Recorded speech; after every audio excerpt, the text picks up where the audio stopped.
Bien, y arrancamos con la grabación. Para poder arrancar la clase del día de hoy, vamos nosotros a buscar Gina Profe y los de ITEANDES, cómo hacemos para entrar a esa plataforma. Buen punto.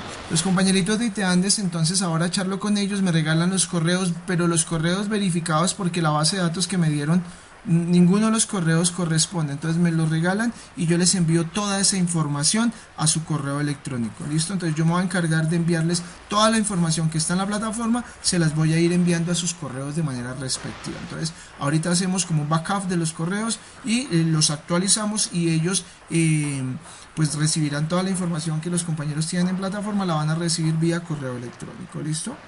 Denme un segundo por favor acá, habilito la presentación.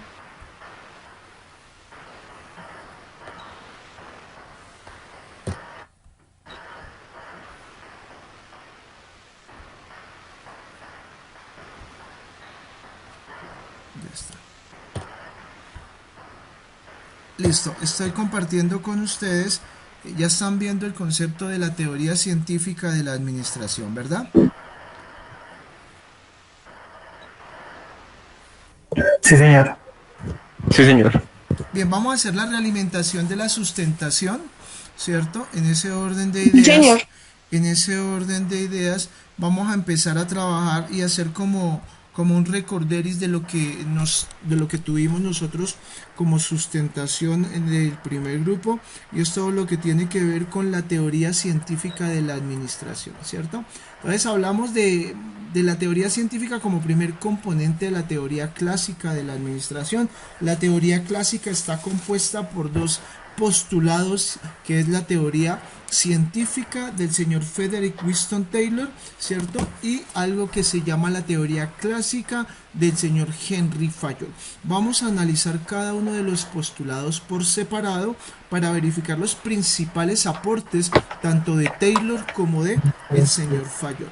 Bien, Taylor propone algo que se llama la organización racional del trabajo. Frederick Winston Taylor, para hacer un poquito de memoria, él es ingeniero, pero él básicamente se cría dentro de las fábricas, o sea, él genera su proceso de formación en la medida en que va accediendo a cargos en el desempeño de su labor. Él trabaja dentro de las fábricas y en la medida en que va creciendo, va ascendiendo y se va formando como ingeniero, y de esta manera él logra identificar muchísimas falencias que se generan al interior de las diferentes fábricas.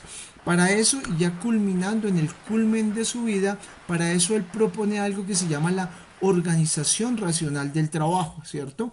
Recuerden que tanto Taylor como Fayol son postulados de tipo teórico. La aplicación tanto de los postulados de Taylor como de Fayol se generan a posteriori, ¿verdad? Pero ellos simplemente generaron manifiestos teóricos que solo pudieron ser aplicados a posteriori. Para Taylor, los problemas que tenía la empresa de su momento, de su época, estamos hablando de principios del siglo XX, eran unos problemas bastante identificables en la totalidad de las organizaciones. Y ellos decían, o Taylor decía, bueno, la empresa de ese entonces tenía una serie de problemas. Primero, ¿cierto? Había algo que se llamaba la holgazanería sistemática. Él decía que quienes laboraban en las empresas, ¿cierto? Quienes laboraban en las empresas generaban procesos o eran personas holgazanes que no realizaban la tarea como se debía, de la mejor manera. Segundo, había algo que se llamaba el desconocimiento de parte de quienes dirigían la empresa de lo que se realizaba al interior de la misma, ¿cierto? Entonces, el señor Frederick Winston Taylor entendía que la empresa en su momento sufría de un desconocimiento total, de un desconocimiento de la gerencia en cuanto a las rutinas de trabajo y los tiempos que se necesitaban para poder realizar cada uno de esos trabajos, ¿cierto? Y por último, él decía que el último mal y el más complejo de todos es que había una falta de uniformidad en las técnicas y en los métodos de trabajo, ¿verdad? Entonces Taylor decía, hay tres males fundamentales: la holgazanería sistemática por parte de los obreros, el desconocimiento de la gerencia por parte de las rutinas de trabajo y la falta de uniformidad en las técnicas y en los métodos de trabajo. Para poder subsanar estos males, Taylor ideó algo que se denominó la administración científica, ¿cierto? Y dentro del concepto de la administración científica y como principal pilar de ese postulado de la administración científica, determinó algo que se llama la organización racional del trabajo. ¿Y por qué se dice racional? No racional porque racione, sino racional porque es pensada. Es una estructura que es pensada, ¿cierto? Entonces dice Taylor, básicamente determinó que todos los obreros podían aprender a ejecutar determinadas tareas de una manera muy sencilla y era a través del proceso de observación, ¿cierto? También determinó a través de ese proceso de observación que había una serie de movimientos y de tiempos innecesarios en la realización de la labor. También entendió que no habían procesos claros en cuanto a división de trabajo, etcétera, etcétera. Basado en esos procesos de observación, él plantea algo que se llama la organización racional del trabajo. Y dentro de la organización racional del trabajo, la ORT, que es el postulado máximo, entonces tiene una serie de variables que ustedes deben entender acá. Lo primero que ustedes deben entender es el análisis del tiempo y el estudio de tiempos y movimientos, ¿cierto? El análisis del tiempo y el estudio de tiempos y movimientos. Luego viene la división del trabajo y el concepto de la especialización. Luego viene ese concepto del diseño de cargos y tareas. Luego habla él de los incentivos salariales. Luego él habla de las condiciones de trabajo, el proceso de la estandarización y el proceso de la supervisión, que para el señor Taylor debía ser una supervisión de tipo funcional, Recuerden, entonces, Taylor entiende que existen, tres males sustantivos dentro de la empresa de la época, ¿cierto? Holgazanería sistemática, desconocimiento de los directivos de lo que se hacía al interior de la empresa y una falta completa de uniformidad de las tareas. Para poder solucionar esos tres males, él propone algo que se llama la administración científica, y el principal pilar de la administración científica es algo que se llama la organización racional del trabajo, y la organización racional del trabajo está compuesta por una serie de pasos y de análisis que debían hacerse. Bien, vamos a entrar a analizar cada uno antes de pasar a los principios, y de manera rápida vamos a echarle un vistazo a cada uno de los conceptos.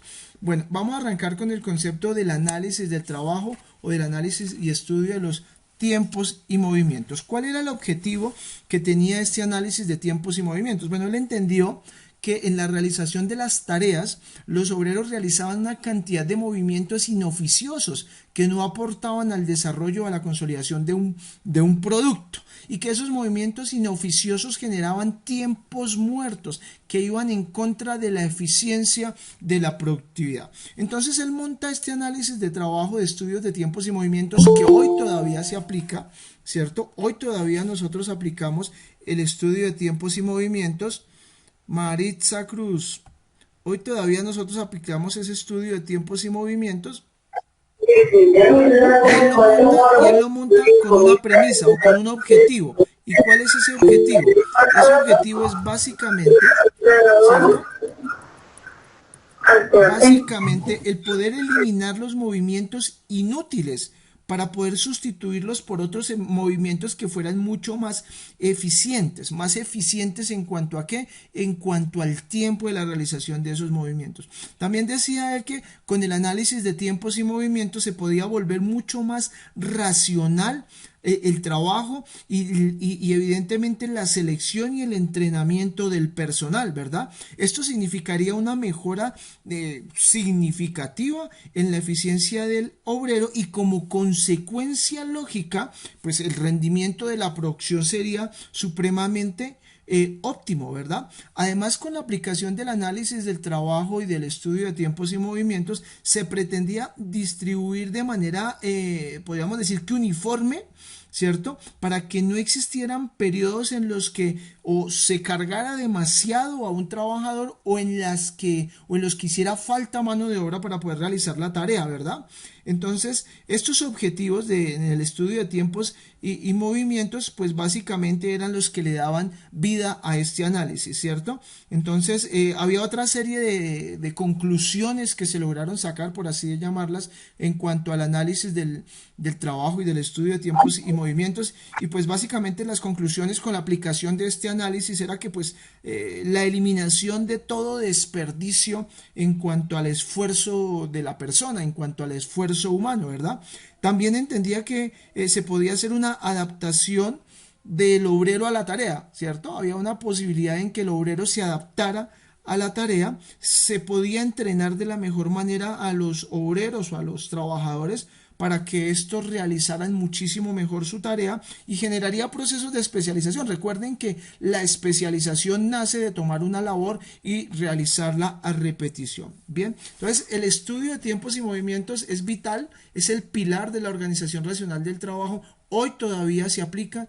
Hay muchas empresas de prestación de servicios que miden la eficiencia de sus trabajadores a través de la aplicación de estudios de tiempos y movimientos. A pesar de que eso fue postulado hace más de 100 años, ¿cierto? Definitivamente es algo que todavía tiene su aplicabilidad y que sirve mucho para volver eficiente la prestación de un servicio y para volver eficiente la construcción de un producto. Recuerde que Henry Ford basa mucho de la cadena de montaje en los planteamientos que generó el señor Frederick Winston Taylor y sobre todo con el asunto del estudio de los tiempos y movimientos.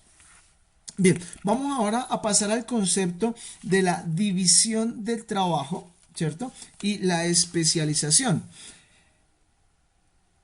En el análisis de estudio de tiempos y movimientos, pues se crean una serie de, ¿cómo llamarlo?, de condiciones, ¿cierto?, para que se puedan reestructurar la totalidad de las operaciones empresariales y pues se eliminan una serie de movimientos que eran innecesarios, que eran inútiles y de esta manera pues se empieza como a economizar energía, se empieza como a ganar tiempo, ¿cierto?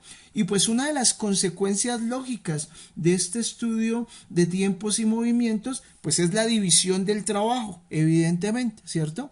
Evidentemente, al tener claramente definido el concepto de los tiempos y de los movimientos, Erika, de los tiempos y de los movimientos, entonces pues la consecuencia lógica va a ser la división del trabajo.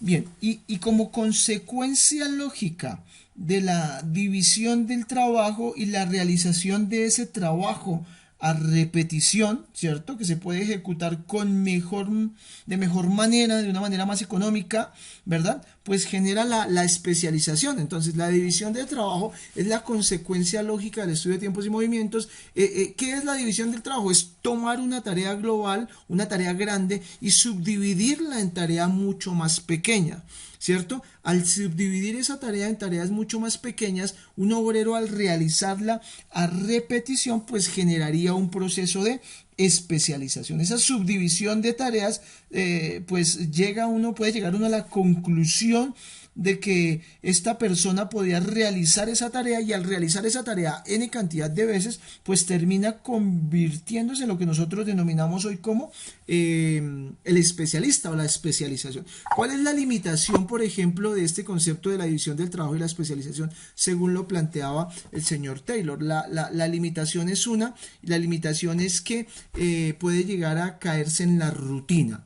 Y recuerden que la rutina dentro de la realización y sobre todo en empresas del sector industrial puede generar graves consecuencias, ¿cierto? La parte de la rutina vuelve eso como monocromático, lo vuelve como aburrido al realizar una misma tarea a repetición. Sí, usted se vuelve un especialista pero entonces se vuelve rutinario y al volverse rutinario el empleado empieza a volverse descuidado, ¿cierto? Y eso trae consecuencias para la eficiencia de la empresa y de la organización. Luego hablemos de manera rápida de lo que fue señora. ¿La escucho? ¿Alguien iba a preguntar algo? Bien. Luego hablemos de manera rápida de lo que es el diseño de cargos y tareas. Bueno, Recordemos que el primer intento de definir y de establecer de manera racional los cargos y las tareas desempeñados al interior de una empresa, ¿cierto? Planteado a nivel administrativo lo genera Taylor, ¿verdad? Lo genera el señor Taylor. ¿Y qué propone él? Propone hacer una definición clara entre lo que es una tarea y lo que es un cargo, ¿verdad? Para Taylor, ¿qué es una tarea? Tarea es toda actividad que se ejecuta por una persona, por un empleado, en el desarrollo pues, de su labor, de su trabajo dentro de una organización, ¿cierto? Uno puede concluir que la tarea constituye la unidad más pequeña o la unidad menor o la parte más sencilla, ¿cierto? Dentro de la división del trabajo dentro de una organización. Entonces esa es la tarea, lo que hace todos los días, es la parte más sencilla. Entonces, ¿qué es el cargo? Entonces el cargo ya viene es el conjunto de tareas, ¿verdad? Entonces, si la tarea es la parte más sencilla, al sumar todas esas tareas ejecutadas de manera cíclica, de manera repetitiva, pues consolida algo que se llama el cargo, ¿verdad? Y cada cargo tenía o para Taylor, cada cargo debía ser realizado por una o más personas, ¿verdad? Y que estos ejecutaban determinadas tareas de manera específica, ¿verdad? Y que si habían cargos que de pronto fueran algo sencillos, algo básicos, algo elementales, pues este cargo no dejaba de ser cargo, simplemente era un cargo que estaba constituido por una o por dos o por tres tareas que eran supremamente sencillas.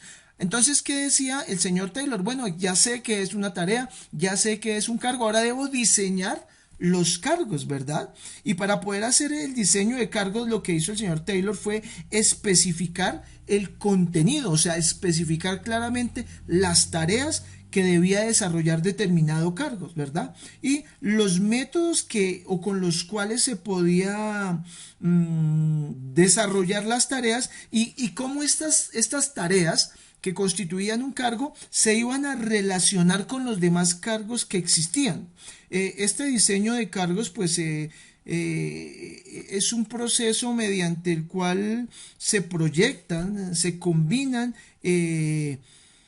cargos para poder ejecutar tareas mayores y pues a posteriori dar como formación a lo que el señor Fayol llamó el proceso de la departamentalización. Entonces es importante tener en cuenta el aporte de Taylor en cuanto al concepto del cargo, la tarea y el diseño de cargos. Recuerden, tarea lo más sencillo de una actividad que realiza una persona dentro de una organización, la suma de varias tareas, un cargo, ¿verdad? Y el diseño de cargos pues no es otra cosa que especificar de manera puntual las tareas que están dentro de determinado cargo, los métodos con los que se deben realizar esas tareas y cómo estos cargos se relacionan con otros cargos para poder dar cumplimiento a los objetivos organizacionales de la empresa. Aquí aparece algo bastante interesante luego que se llama los incentivos salariales. Y ahí es cuando el señor Frederick Winston Taylor plantea su famosísimo concepto del homus economicus, ¿verdad? Y en cuanto al homus economicus, él dice, el homus económico refiere a que el hombre básicamente está exclusivo, única y sí, está motivado, podemos decirlo, única y exclusivamente a trabajar por miedo al hambre, por miedo a la necesidad, ¿cierto? Lo que necesita o lo que hace que necesite el dinero de manera clara para poder vivir. El homus económico, resumiéndolo, refiere a que el hombre es un ser económico y que la única motivación que tiene el hombre es la economía, o sea, el acceso al recurso. Él dice que la persona es una persona sin motivación, es una persona que no es proactiva, que es más bien pasiva y que su única motivación es simplemente la de la generación de dinero. Él entiende esta situación, es más, a él lo juzgan porque se atreve a pronunciar o a manifestar que el hombre es simplemente el apéndice de la máquina. Ustedes saben que el apéndice es la parte o es la tripita esa donde nosotros echamos, o donde nuestro organismo echa y deja ya todo lo que no le sirve al organismo, lo deja ya y todo ese residuo se va ubicando en el apéndice. Entonces él dice que el hombre es el apéndice de la máquina, que no tiene ninguna motivación y que su motivación única y exclusivamente es la parte monetaria. Para eso él diseña una manera bastante interesante para poder pagarles, ¿cierto? Y entonces él dice, bueno, yo a usted le voy a pagar por algo que se llama obra, labor o destajo. ¿Y qué es eso de la obra, labor o destajo? Significa que yo a usted le voy a pagar por lo que haga, ¿cierto? Entonces, si usted hace 10 unidades de un producto X, yo le pago por las 10 unidades del producto X. Si usted hace 20, le pago por las 20. Si usted hace 50, le pago por las 50. Si usted no hace, no le pago. ¿Cierto? No le pago. Él desconoce con su modo de liquidar o de reconocer salarios, él desconoce que existen una cantidad de factores que no son competencia de la persona. Por ejemplo, si no llega la materia prima, ¿qué culpa tiene el empleado? No hay culpa alguna. Si la máquina se daña por falta de mantenimiento preventivo, ¿qué culpa tiene el empleado? No tiene ninguna culpa, pero para él esas variables no son aceptables, simplemente se le va a hacer reconocimiento por lo que produzca. Eso pues no ha cambiado mucho, ¿no? Eso es lo que hoy uno conoce como las famosas comisiones, ¿no? Muchos compañeritos han tratado de darle nombres artísticos a esas comisiones. Unos dicen, no, mira, yo soy freelance, ¿cierto? Yo manejo mi tiempo, yo organizo mi trabajo y me pagan por lo que haga, ¿verdad? Entonces el freelance no es un concepto nuevo, las comisiones no son conceptos nuevos, son conceptos que llevan dando vueltas en el mercado más de 100 años. Lo que pasa es que usted le pone nombre bonito, nombre americano, para que el asunto funcione mejor y se pueda vender mejor. Pero eso no es otra cosa que obra, labor o destajo. Hay algo bastante interesante en cuanto a los incentivos. ¿Y qué pasa? Vamos a suponer que a Edward lo contrato en mi empresa y Edward tiene que en un día realizar 50 unidades de un producto X. Yo le digo a Edward, amigo, si usted realiza las 50 unidades de un producto X, le pago a 10 centavos por unidad. Entonces Edward considera que es una remuneración justa y realiza las 50 unidades. Pero yo le digo a Edward, pero amigo, si usted realiza más de las 50 unidades, vamos a suponer que Edward realiza 70, 80, toda unidad por encima de 50 se la voy a reconocer no a 10 centavos, sino a 15 centavos. Entonces Edward se pone muy feliz porque evidentemente entre más haga más gana y aparte le van a reconocer mayor valor, casi un 50% más de la labor por cada unidad que esté por encima del mínimo requerido, pero, todo tiene un pero, ¿verdad? Toda unidad, o cuando Edward no me cumpla a mí con la meta de las 50, vamos a suponer que hace 30, esas 30 se las voy a reconocer no a 10, no a 10 centavos, sino a 7 centavos. Entonces esa es la manera que él tiene para estructurar su escala salarial. Entonces cuando usted cumple la meta a 10, bueno, un valor perentorio, vamos a suponer que son 10 centavos. Cuando usted está por debajo de la meta, por debajo del valor plenamente pactado. Y cuando está por encima de la meta, pues habrá un reconocimiento adicional por cada unidad por encima de la meta. Eso tuvo una consecuencia y es un atentado directo contra la calidad. ¿Por qué contra la calidad? Porque realmente a mí no me interesa que el artículo que yo estoy produciendo salga de buena calidad. Me interesa es que ese artículo salga, sea bueno o malo, salga. ¿Para qué? Para que me lo cuenten y me lo reconozcan. En ese entonces no se veía tanto o no se trabajaba mucho en el concepto de la calidad. Estamos hablando de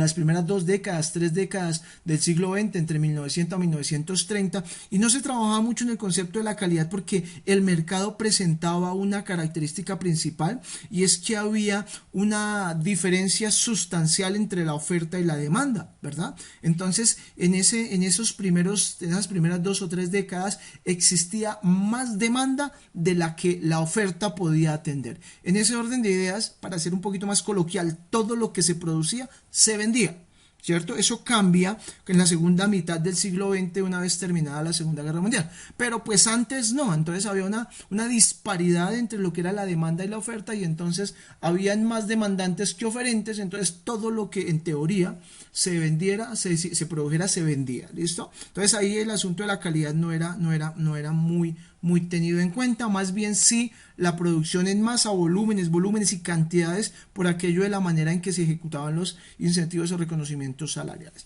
Luego viene el concepto de las condiciones de trabajo, ¿cierto? Taylor, a pesar de que a Taylor se le juzga por el planteamiento del Homo economicus, también fue el primero que pensó en las condiciones del trabajo, ¿verdad? Él es el primero que trabaja sobre el concepto de la adecuación de los instrumentos y de las herramientas de trabajo y de equipos de producción para poder minimizar el esfuerzo del obrero y por consecuencia lógica la pérdida del tiempo en la ejecución de la tarea, ¿verdad?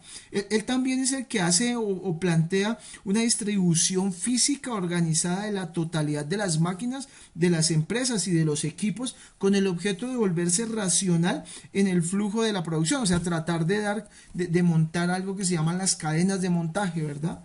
También habla él del mejoramiento del ambiente físico del trabajo, ¿cierto? Eliminación de ruidos, por favor, mayor acceso a ventilación, mejor iluminación, comodidad para poder generar la labor, el trabajo, ¿cierto? De esta manera se van a reducir esas condiciones no apropiadas y se va a aumentar la eficiencia en el trabajador, ¿verdad? Él también trabajó mucho sobre el diseño de instrumentos y de equipos diferentes, especiales, ¿cierto? Para cargos muy puntuales, ¿verdad? Por ejemplo, la parte del transporte, la parte de contar, la parte de la clasificación, ¿verdad? Con esto trataba de automatizar y de disminuir y de reducir los movimientos innecesarios para volverse mucho más eficiente. Entonces muchos dirán, bueno, él es el primero que piensa en condiciones de trabajo, tan bonito Taylor, ¿verdad? Pero no era realmente porque reconociera en el empleado o en el obrero un prospecto a valorar, era simplemente porque él entendía que si yo ponía a esa persona a que realizara una actividad y lo ponía en las mejores condiciones, la persona iba a trabajar de manera eficiente. Y si trabajaba de manera eficiente, iba a generar mayor eficiencia en la producción. Y si iba a generar mayor eficiencia en la producción, mucho mejor para la empresa, ¿cierto? No porque pensara realmente en las condiciones de la persona como persona, sino él entendía que si el trabajador estaba cómodo, cómodo iba a rendir mejor. Y cómodo generaba mayor utilidad para la empresa. Luego aparece el concepto de la estandarización y la organización racional del trabajo pues no solo se preocupa por el trabajo, por el estudio de tiempos y movimientos, por la fatiga de las personas, de pronto por la división del trabajo, sino que también se preocupa por el concepto de la estandarización. ¿Y qué es lo que busca Taylor? Estandarizar métodos, estandarizar procesos, estandarizar el trabajo, ¿cierto? De las máquinas, de las personas, de los procedimientos, para volverse, ¿qué? Mucho más eficiente, reduciendo la variabilidad y reduciendo la diversidad en cuanto al proceso productivo y por consiguiente en cuanto al producto final, ¿cierto? Esto significaba una sola cosa, eliminación del desperdicio de materia prima y por consecuencia lógica, eficiencia en la producción, ¿verdad? Pero recordemos que es un estándar. Recordemos que un estándar es una unidad de medida, ¿cierto? Que es adoptada, que es aceptada de manera común y que se toma, por ejemplo, como criterio de medición, ¿verdad? Este proceso de la estandarización se aplica con frecuencia dentro de las organizaciones, se toma como patrones y se dice que es algo como uniformidad en la manera de realizar las cosas. Hay una frase del cantante Ricardo Arjona que es muy asociada con Taylor y es ese concepto de, en una canción él dice o manifiesta, prohibido pensar que ya todo está escrito, más o menos de esa manera pensaba Taylor. Él proponía, es que tenía tan poca fe en las personas, que cuando la persona llegaba a trabajar tenía básicamente todo protocolizado, ¿verdad? Ya estaba todo estandarizado. Salude, buenos días, 3 pasos a la derecha, 2 a la izquierda, siéntese de manera recta, 90 grados, utilice la herramienta, oprímala, manifiéstela, obtúrela. De esa manera todo estaba básicamente estructurado, todo estaba estandarizado y de esa manera pues él entendía que se eliminaban primero movimientos innecesarios, segundo tiempos innecesarios, consecuencia de esos movimientos innecesarios y se generaba o se eliminaba el desperdicio de materiales, de tiempos, de energía, que eso pues contribuía de manera clara al concepto de eficiencia planteado por el señor Taylor. Luego viene el concepto de la supervisión funcional. ¿Y qué es eso de la supervisión funcional? Para poder hablar de la supervisión funcional debemos recordar el concepto de la especialización del obrero, ¿verdad? Y sabemos que esta especialización se genera por el proceso de la división del trabajo y que el proceso de la división del trabajo viene del estudio de tiempos y movimientos. Especialización, realización de una tarea puntual a repetición. Lo que quiere decir que el proceso de supervisión, esa supervisión funcional, para Taylor debía ejecutarla la persona que más conocía o el más especialista en la labor asignada. O sea, Taylor propone una supervisión funcional que básicamente basa su poderío en la existencia de supervisores especializados en determinadas áreas, ¿cierto? Con una autoridad funcional. ¿Qué quiere decir esto de la autoridad funcional? O sea, que esa autoridad es relativa a la función, o sea, relativa a la especialidad de la persona, ¿verdad? Y sobre los mismos empleados, o sea, sobre un grupo determinado de subordinados, sobre un grupo determinado de personas. Pues ahí tiene un problema, ¿no? Y el problema es que esta autoridad funcional es relativa, es parcializada, porque solo está concentrada en un grupo específico de personas. También entendía Taylor que las personas que eran supervisadas solo debían recibir órdenes de su supervisor directo. No aplica mucho a lo que hoy sucede. Hoy en una empresa, si existen 10 supervisores del proceso A, B, C, D, y el supervisor del proceso A quiere inferir sobre la actividad de un obrero de la actividad C, lo puede hacer, ¿verdad? Para Taylor eso no aplicaba de esa manera. Los señores del proceso A, el supervisor primero era el más especialista y segundo, solo tenía un proceso de autoridad relativa y parcializada sobre o con los señores que estaban dentro del proceso que estaba a cargo. De resto no tenía mayor autoridad.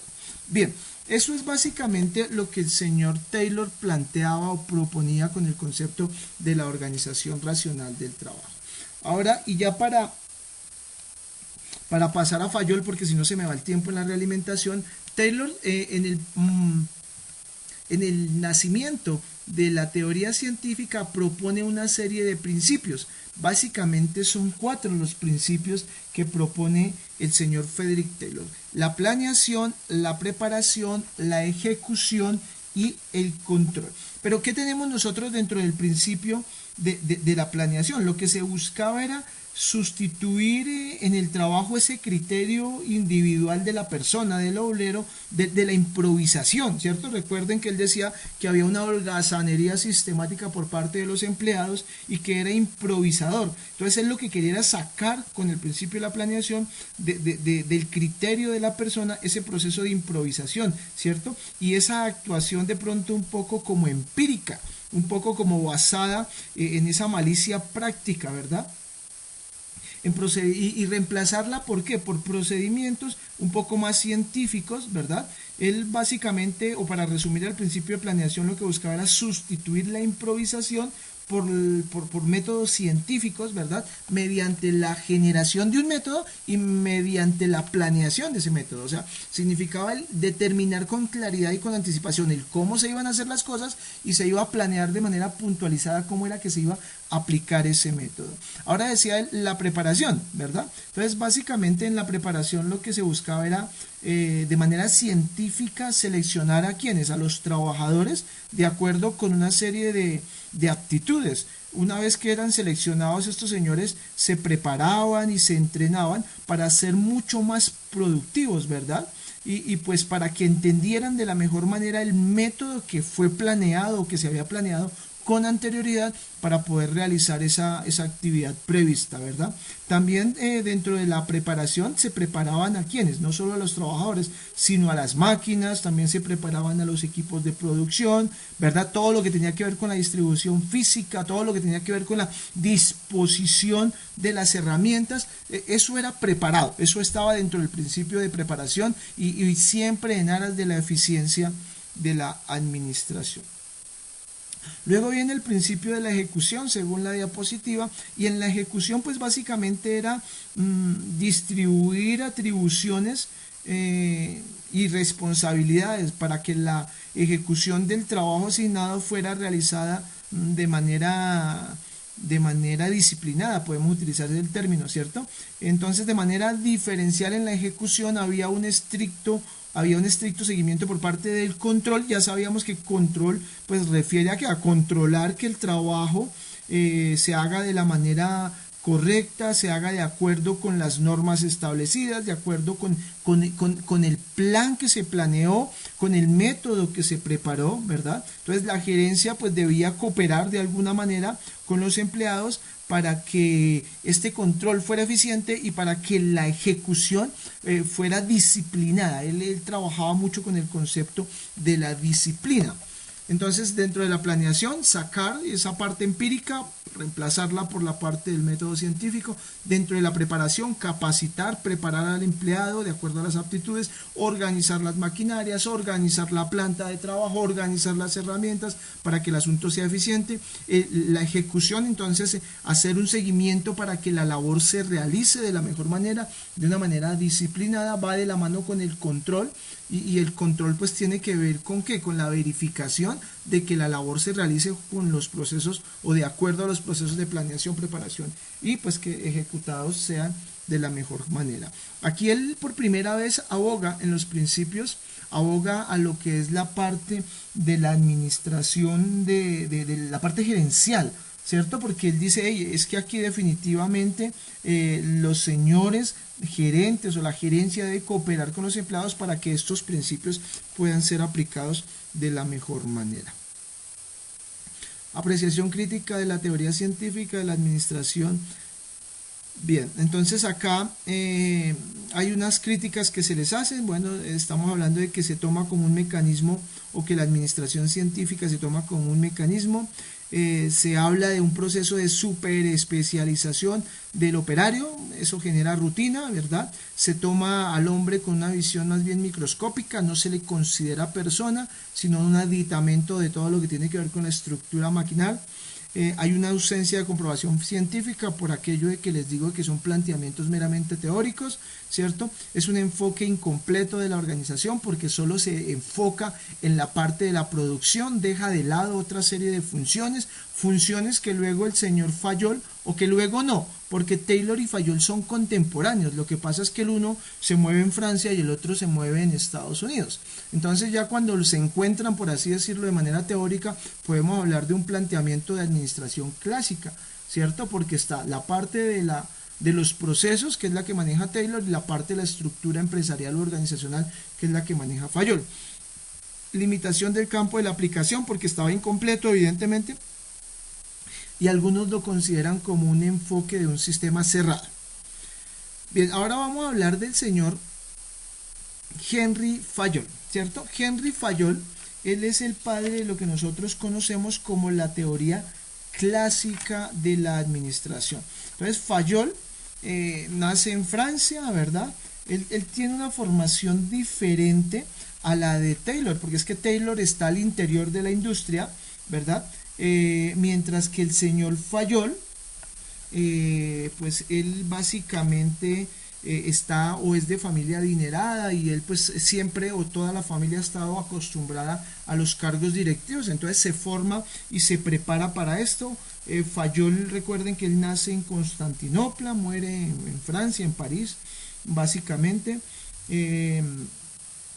Él alcanzó a vivenciar de manera clara las consecuencias del concepto denominado como revolución industrial y alcanzó a vivir, porque él fallece después de terminada la Segunda Guerra Mundial. Recuerden que él muere en 1925, mientras que la Segunda Guerra Mundial termina en 1918, ¿no?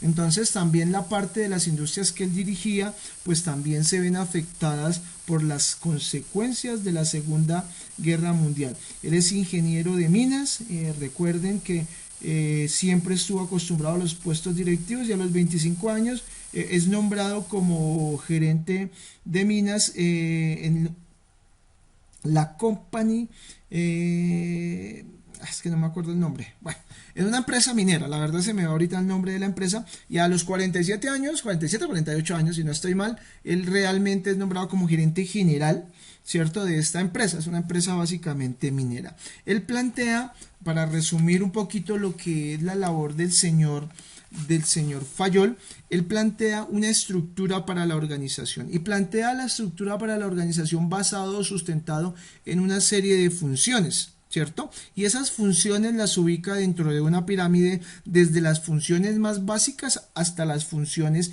más importantes según él, ¿verdad? Y arranca con la base y la base dice, hey, tenemos allá las funciones técnicas y dentro de las funciones técnicas pues son todas aquellas que están relacionadas con la producción de bienes y servicios de la empresa. Ahí no tiene que tener mayor habilidad de toma de decisiones, simplemente una habilidad técnica para cumplir con una labor.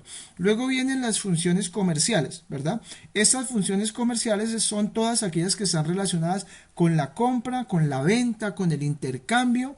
Es la venta, aquí el vendedor tiene una relevancia importante, ¿verdad? Luego vienen las funciones financieras, es todo lo que tiene que ver, están en tercer lugar y tienen que ver con la búsqueda, con la administración, con la gerencia del recurso, del capital, ¿verdad? Luego vienen las funciones de seguridad.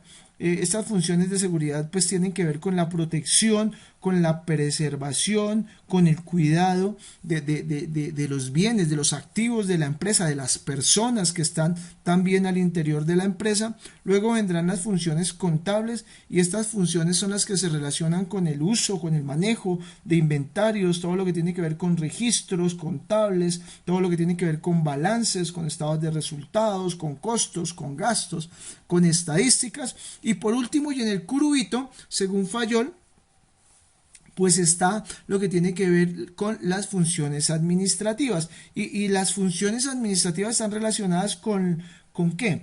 Con la toma de decisiones y para Fayol es la función más importante de la empresa porque es la que permite integrar a las otras 5 funciones a través de la ejecución de algo que se llama la dirección. ¿Cierto?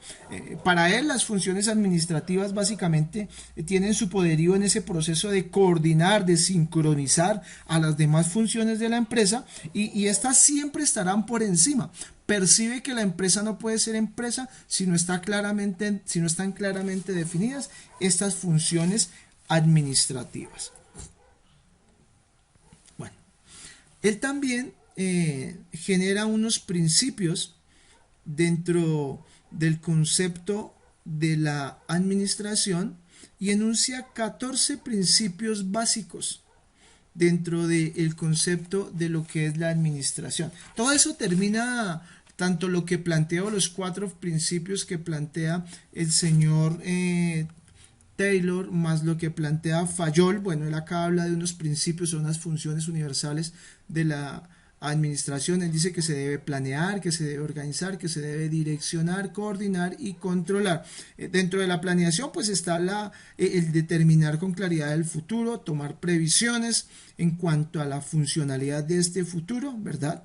En cuanto a la organización, pues habla de darle vida tangible a esa planeación. La dirección es la parte motivacional, tiene que ver con la parte estratégica, ¿verdad? Lo que tiene que ver con la parte de la coordinación es la parte dice ahí, armonizar las demás funciones de la empresa, y el control es ese proceso de verificación. ¿Y qué verifica? Que si lo que se planeó está de acuerdo con los objetivos que se lograron. También plantea unos principios básicos, repito, son 14. Él habla de la división del trabajo, ya sabemos qué es la división del trabajo.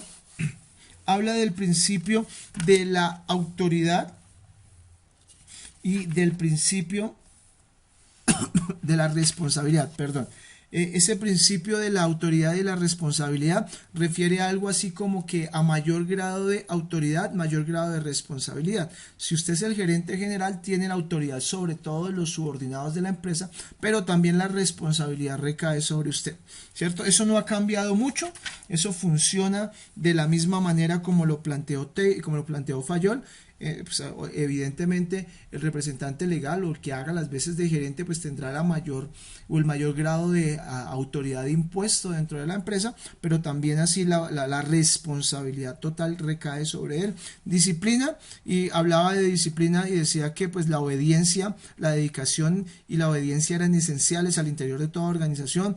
Unidad de mando, ¿verdad? Y decía que cada empleado debía recibir órdenes de un solo superior. Unidad de dirección, establecimiento de un jefe y de un plan de trabajo para cada grupo de actividades, subordinación de los intereses individuales a los intereses generales, y ahí aparece algo así, bueno, más adelante se plantea algo que se llama la jerarquía y la estructura de los objetivos. Entonces usted entiende que existen intereses personales, intereses de área, intereses de departamento, de división y intereses organizacionales, y pues que todos los intereses deben estar subordinados a los intereses generales de la organización. Remuneración del personal, aquí hay una diferencia bastante interesante, lo que plantea Taylor con lo que planteó Fayol. ¿Y qué plantea Taylor? Ya sabemos que Taylor plantea algo que se llama la obra labor o destajo. Fayol entiende que existe una serie de variables que no son controlables por la persona, ¿cierto? Y él entonces dice, bueno, yo eso lo entiendo, y entonces le voy a dar a usted, ¿verdad?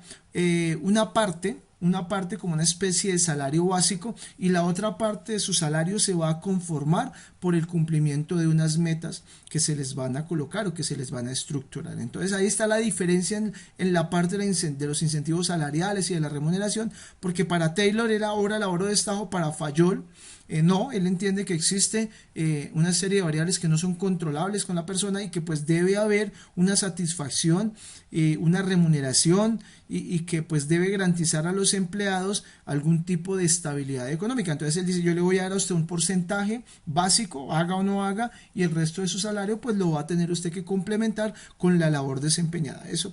Eso hoy todavía se aplica en muchas empresas, es lo que se conoce como el básico más comisiones. Hay empresas que trabajan con asignación básica más comisiones, llámelo como lo llamen, póngale el nombre que le pongan, pero pues eso está inventado hace casi 100 años, ¿no? Y eso se lo debemos tanto a Taylor como a Fayol. El proceso de descentralización, el principio de centralización, y pues él hablaba de la concentración de la autoridad en la cúpula, en la jerarquía, o sea, en quienes administraban.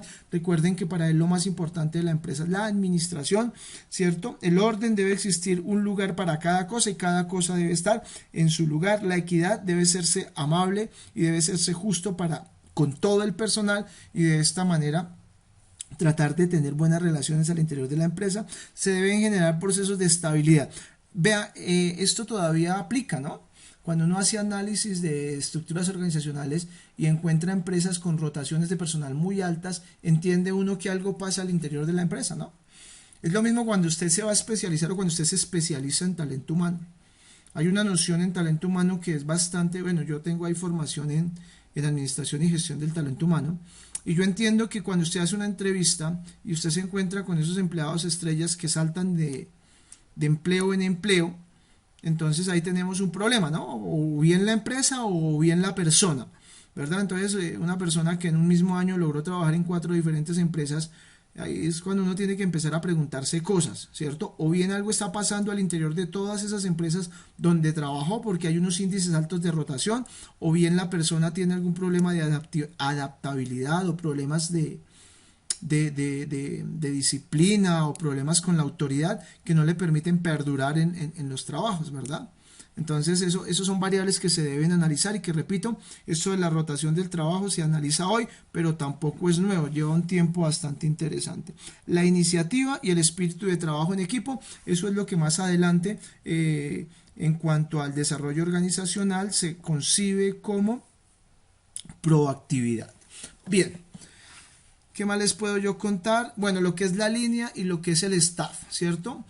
Ya sabemos el concepto de la unidad de mando, cada individuo tiene un jefe único, ¿verdad? Existe el concepto de unidad de dirección, todos los planes deben integrarse a planes mayores que conduzcan a lograr objetivos.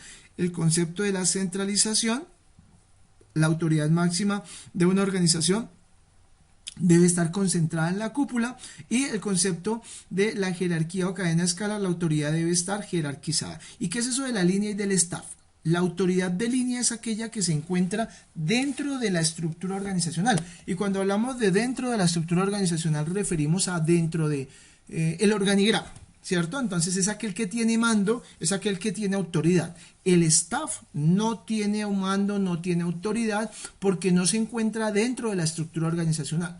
No sé si se han dado cuenta, en varios organigramas aparece de manera puntuada, o sea, con línea interrumpida, tanto a derecha como a izquierda una serie de cargos y aparecen ahí, están normalmente en la parte superior de la estructura jerárquica, pero aparecen punteados a derecha o a izquierda. Cuando eso sucede significa que son de staff. ¿Qué significa que son de staff? Que no tienen una pertenencia directa dentro de la estructura jerárquica de la empresa, pero que están ahí para brindar procesos de asesoría, procesos de consultoría.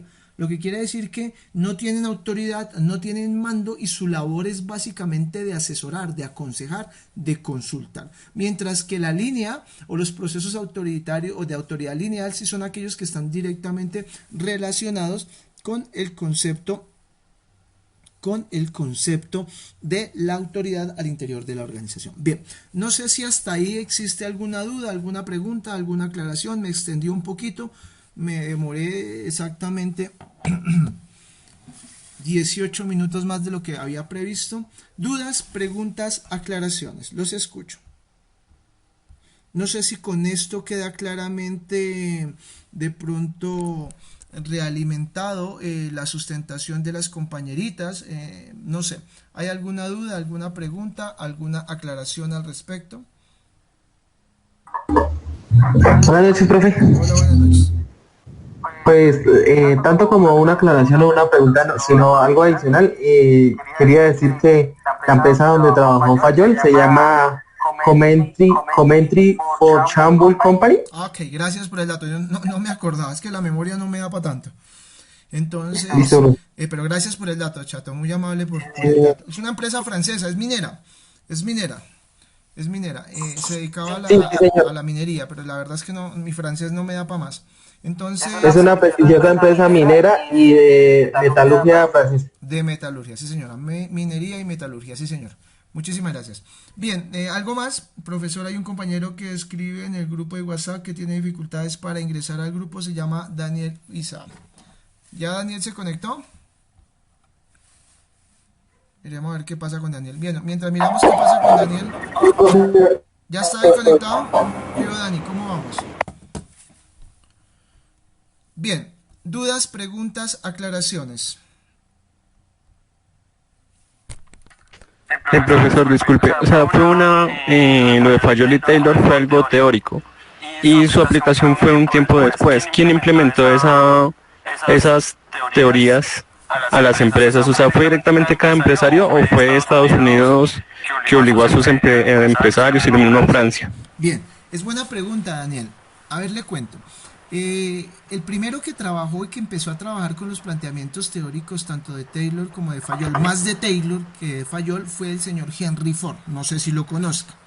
Henry Ford es un empresario, es hijo de inmigrantes, ¿verdad? La familia de Ford huye por cuestiones religiosas, llega a Estados Unidos y Ford desde muy pequeñito, él estaba obsesionado con la parte de la combustión de los motores y con la parte de tratar de masificar este asunto de los vehículos. Hay que hacer una claridad, Ford no inventa el vehículo ya estaba inventado.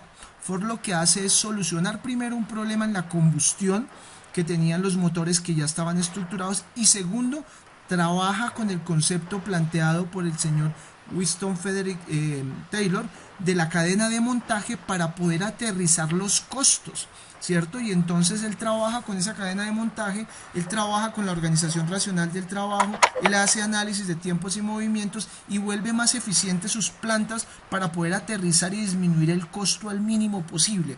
De esa manera es que consigue, pues a través del ensayo y error. Recuerden que él cuando empieza a producir sus vehículos los nombra de acuerdo a las letras del abecedario y pues el modelo que logró masificar el concepto del transporte o del vehículo en Estados Unidos es el modelo T. Entonces imagínense cuántos errores tuvo que tener él para poder llegar al modelo T, pero en el modelo T es básicamente como, se plasma básicamente como esos conceptos de la administración científica de Taylor, esos conceptos de tratar de hacer el análisis de tiempos y movimientos, de estandarizar los procesos, de montar las cadenas de la cadena de montaje, ¿cierto? Para poder aterrizar costos y para poder producir ese modelo T. Luego viene un señor que se llama Peter Drucker. Peter Drucker, él es el que hace el planteamiento de algo que se llama el enfoque neoclásico de la administración. ¿cierto? Y con el enfoque neoclásico de la administración se masifica y se empiezan a aplicar todos estos principios que a la fecha eran teóricos, se empiezan a masificar y se empiezan a aplicar de manera práctica en la mayoría de las empresas. También surge o aplica, o más bien es favorable para el planteamiento teórico la consecuencia de la Segunda Guerra Mundial. Recuerden que Estados Unidos vive la Segunda Guerra Mundial de lejitos, ¿cierto? Por televisión, pues solo el Pearl Harbor y lo que tiene que ver con lo que sucedió en las Filipinas, pero de ahí no tuvo un impacto mayor, entonces él se convierte en el principal proveedor de mucho de lo que se necesitaba para la guerra, y terminada la guerra se convierte en potencia, y cuando digo se convierte en potencia es que es el mayor reservante de oro, y eso da una potencialización brutal a sus empresas y a sus industrias que se basan en esos principios para poder empezar a estructurar procesos de tipo productivo. Bien, más dudas, más preguntas, más aclaraciones. Daniel, cierra el micrófono.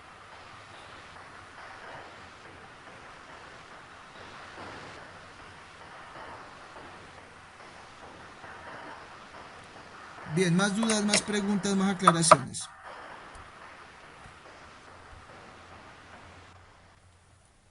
¿Estamos claros hasta ahí o hay dudas?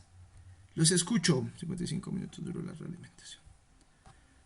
Bien, vamos entonces, una vez que nosotros ya pudimos entender de la mejor manera la sustentación de Dana y la sustentación de la monitora, de la compañera Prieto, entonces vamos a darle paso al segundo grupo, y el segundo grupo tiene que ver con la teoría de las relaciones humanas, ¿verdad? Maritza Cruz ha abandonado la reunión. Esa teoría de las relaciones humanas se le encargó a Edward, y se le encargó ¿a quién más? A Daniel Felipe Telles, si no estoy mal. Sí, señor. Listo, entonces hijos, los escucho, el auditorio es de ustedes, ya pueden habilitar tanto Daniel como Edward sus micrófonos, y simplemente yo voy a cerrar acá mi micrófono y vamos a estar pendientes de su sustentación. Entonces los escucho, el auditorio es de ustedes, por favor, bienvenidos. Gracias, profe.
Bueno, buenas noches, compañeros.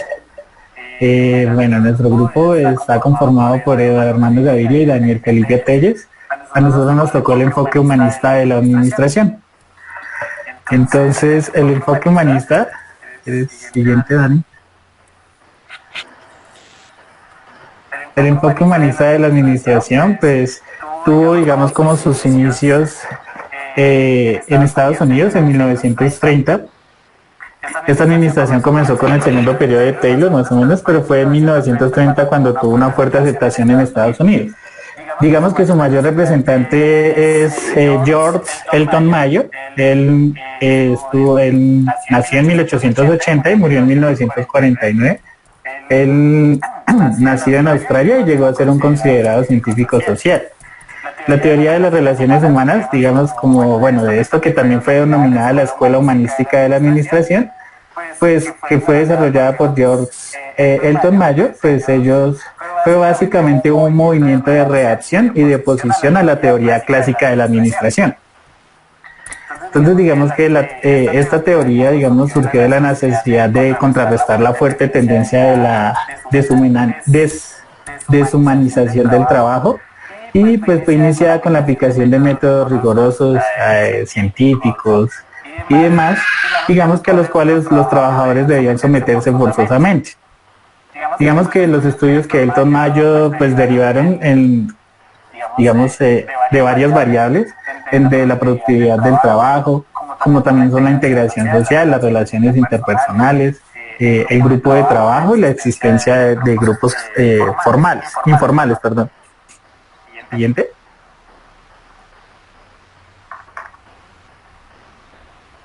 La civilización industrializada y el hombre, digamos que Elton Mayo pues fue el fundador principal de este movimiento, dedicó 3 de sus libros a examinar los problemas de los humanos, sociales y políticos y derivadas de una civilización basada casi exclusivamente en la industrialización y la tecnología.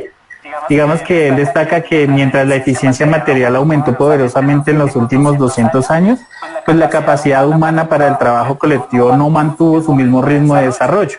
O sea, digamos que pues se iban desarrollando más rápidamente las máquinas, mientras que los humanos no tanto. Entonces digamos que pues los métodos de trabajo tienden a la eficiencia y ninguno a la cooperación, que eso era lo que decía Mayo. Siguiente. Él digamos que tuvo unos puntos de vista, digamos como estos son unos de los más importantes. Entonces digamos que el primero, que es como el trabajo, que es una actividad típicamente grupal, pues digamos que la primera conclusión que sacábamos de él era que de la investigación plantea que el nivel de la producción está más influenciada por las normas de un grupo que por los incentivos salariales y materiales de producción.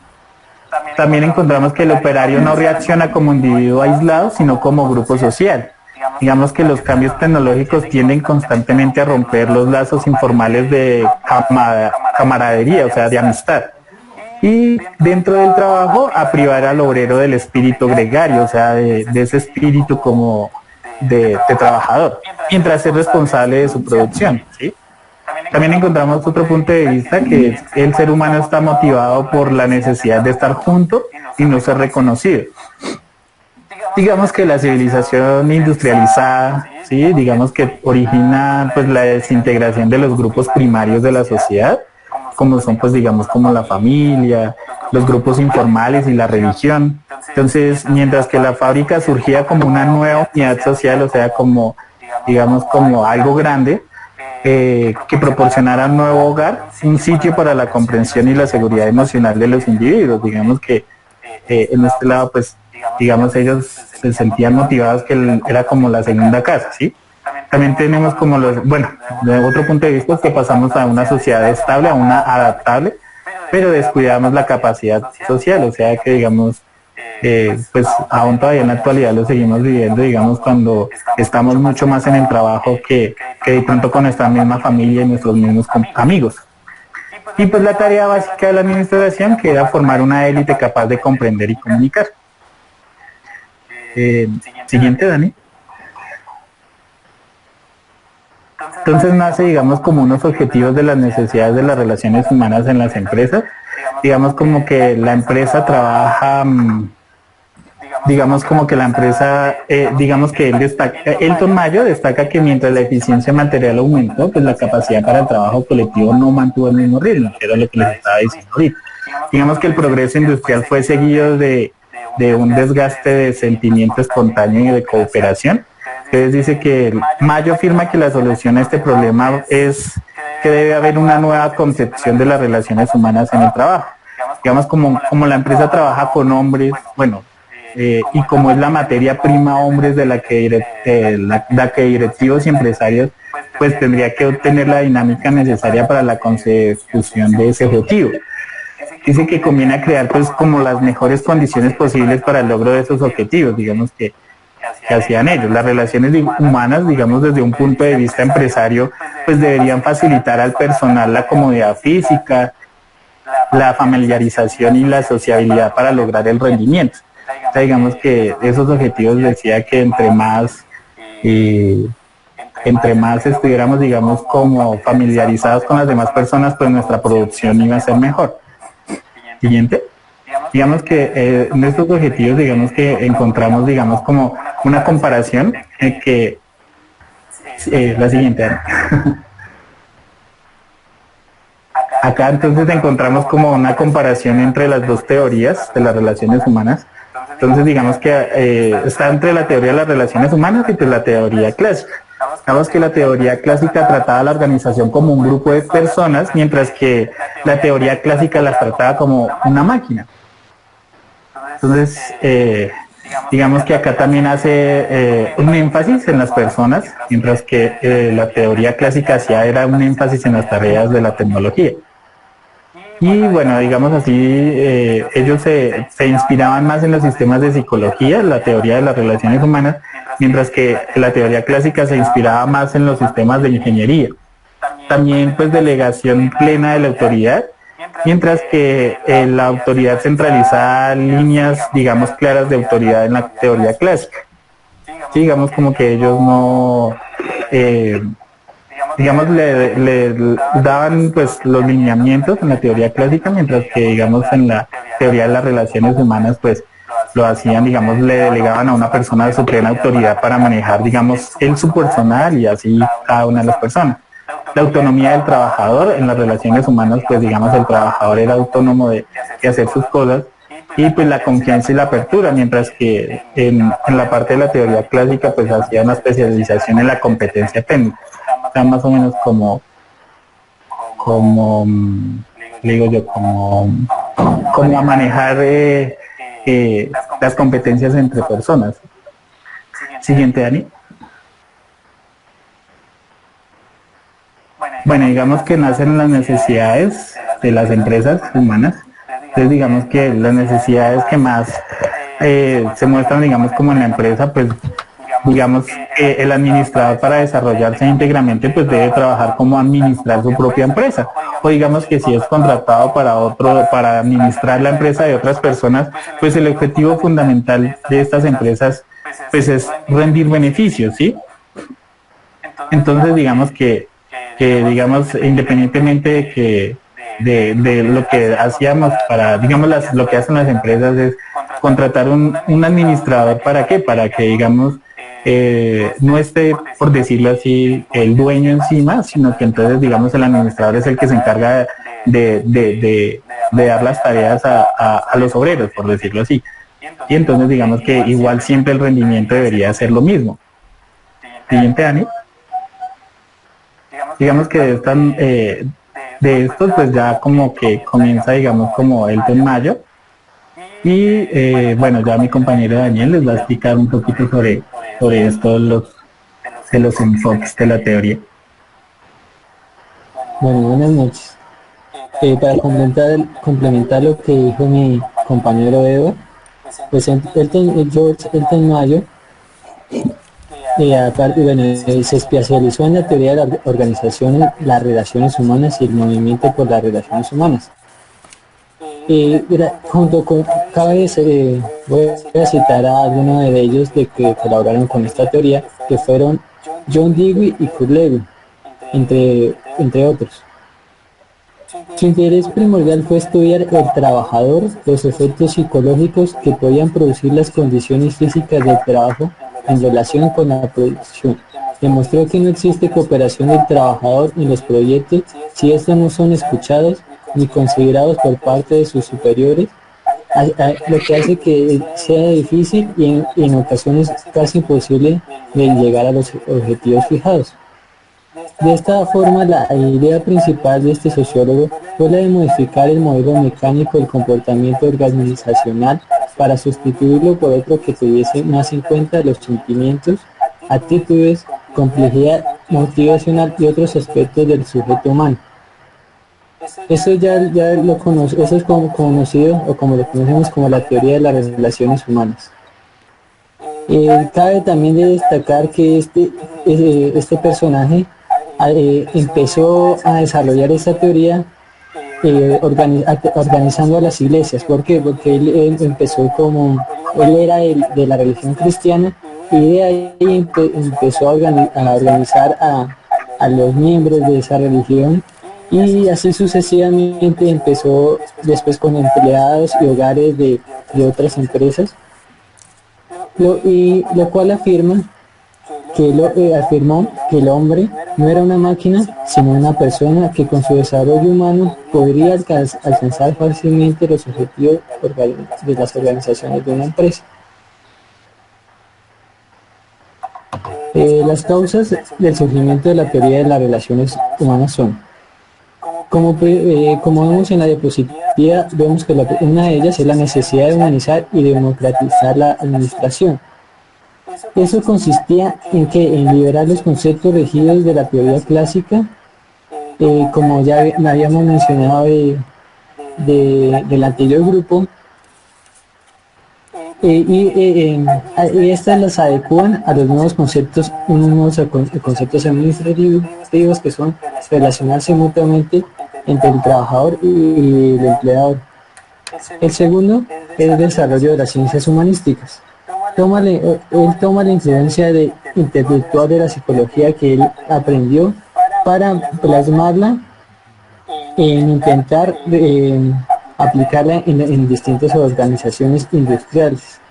Otra causa fue las ideas pragmáticas que sus colaboradores John Dewey y Kurt Lewin le aportaron a él para desarrollar ese esencial humanismo que aportara su concepción a su teoría. Otra, vemos que fue muy importante, fue el experimento de Hutton, realizado entre 1927 y 1932 bajo la coordinación de este mismo John Mayo, y esto hizo que pusiera en jaque los principales postulados de la teoría clásica de la administración. Las características más relevantes de la teoría de las relaciones humanas son que esta estudia la organización como un grupo de personas. Otra sería la dinámica grupal e interpersonal. Otra se inspira en el sistema de la psicología. Y asimismo, este trabajo aporta más confianza en las personas y una dinámica grupal e interpersonal. Esas fueron las características más relevantes de la teoría. ¿Qué aplicaciones obtenías a partir de la implementación de esa teoría llegamos a encontrar? Pues que mejoró la teoría clásica de cómo considerar la productividad. Ya que el trabajo es una actividad importante para el ser humano y desarrolla influencia en las relaciones sociales indudables. Esto hizo que mejoraran las producciones, la producción de la empresa, porque el trabajador ya se sentía como más apreciado, ya se sentía que no estaba solo, que ya era una persona más que ya hacía parte de la empresa, ya se identificaba ya como perteneciente de la empresa. También recalco la importancia del estilo del gerente, y con ello revolucionaron la formación de los administradores. Ya los administradores ya no eran solo el de pensar en que la empresa tenía que producir y ganar dinero, sino ya se fue en otro enfoque humanístico, que es el de un personal eficiente, que sea de calidez, que sea productivo, para así mejorar las condiciones tanto laborales de la empresa, para que creara habilidades y técnicas que hicieran a mejorar cada vez la empresa. Esta teoría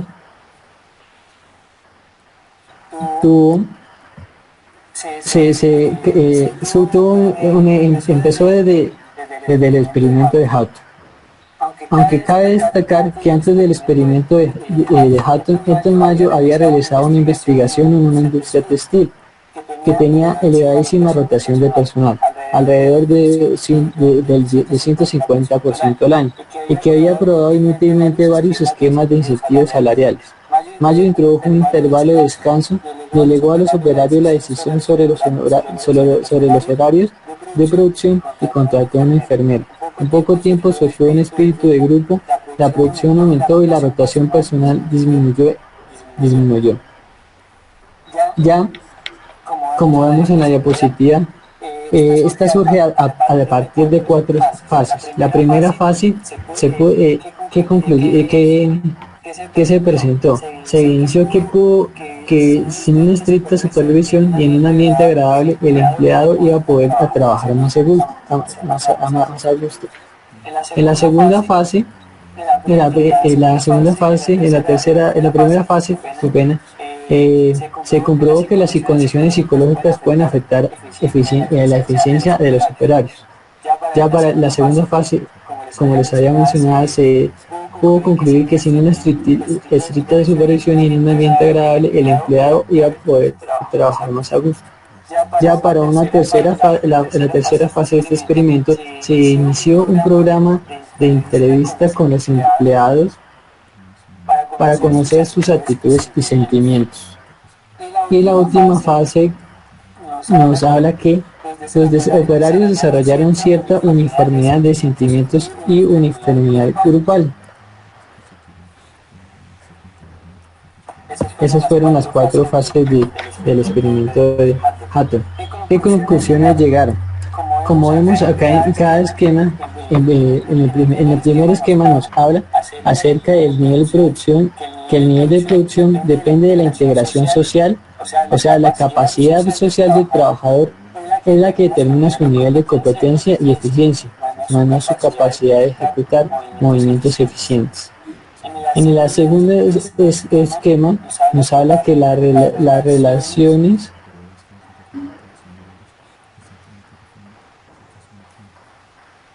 nos habla sobre el comportamiento social de las relaciones de los trabajadores, va a ser de acuerdo a cómo se comporta el grupo de individuos acoplándose a los cambios que se den.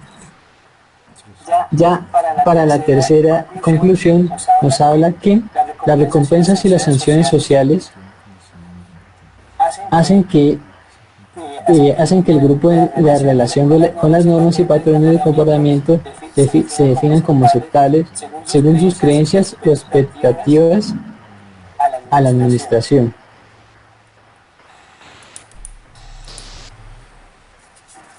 Ya otra conclusión en que llegó Mayo es que la importancia del contenido del CAR, como podemos ver en la diapositiva, en el esquema de arriba, superior.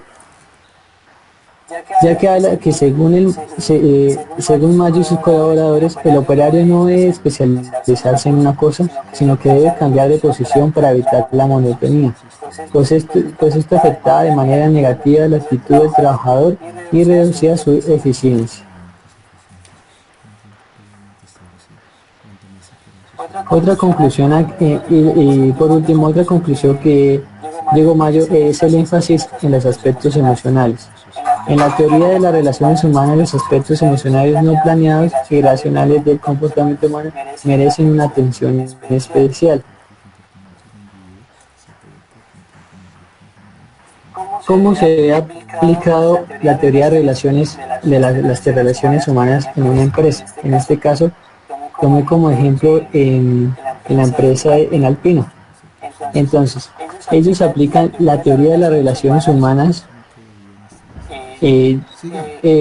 dándole un aporte, una mayor eficiencia y eficacia por parte de los empleados. Hacen que estos tengan una libre autonomía del trabajador y por último, generó un bienestar a las personas.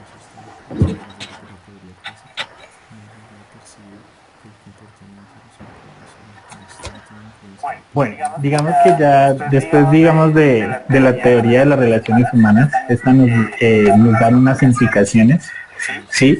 Entonces, digamos que las implicaciones de las teorías humanas, pues, ellas nos mostraron como unos objetivos, y esos objetivos era como mostrar las existencias, pues, que había sobre el liderazgo y el impacto de los resultados, pues, en la teoría administrativa. Entonces digamos que los objetivos, digamos, las implicaciones y los objetivos de esto era como pues mostrar las necesidades humanas básicas dándoles un enfoque humanístico en la administración. Sí, entonces digamos que surgen, si quieres, siguiente año. digamos que estas implicaciones pues surgen digamos de las teorías humanas, pues aportan un nuevo lenguaje al repertorio administrativo. Entonces digamos que en esto se habla de motivación, de liderazgo, de comunicación y organización informal. Vamos acá ya vamos a comenzar a explicar cada uno de ellos. Siguiente. Entonces digamos que pues esta teoría pues digamos como surge de la concepción de la naturaleza del hombre, pues basada como digamos en los siguientes aspectos. Digamos como que los trabajadores son seres que tienen sentimientos, deseos, temores, ¿sí? Y pues digamos que las personas están motivadas por ciertas necesidades que logran pues satisfacer en los grupos sociales y en los que interactúan ellos mismos. También pues el comportamiento de los grupos que dependen del estilo o de supervisión y liderazgo, y pues que las normas de grupos sirven de mecanismos reguladores del comportamiento de los miembros y pues que también controlan de modo informal los niveles de producción. Siguiente.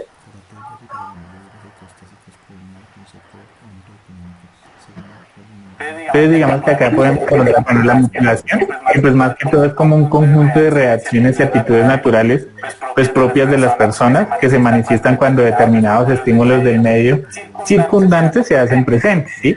Entonces digamos que la motivación pues es como una fuerza de trabajo que es vital para cualquier organización que quiere tener buenos resultados. Sí, de allí que motivar a los demás pues que se haya convertido en una habilidad esencial para cualquier gerente pues digamos que para esto es para desatar como el potencial de un empleado, ¿sí? Entonces digamos como que las organizaciones se han dado cuenta que pues que deben alejarse de los métodos de como comando y control y pues acercarse a aconsejar y acordar. Digamos como, es decir, como que reconocen que premiar el trabajo es más efectivo que amenazar con castigar por un trabajo mal hecho. Siguiente.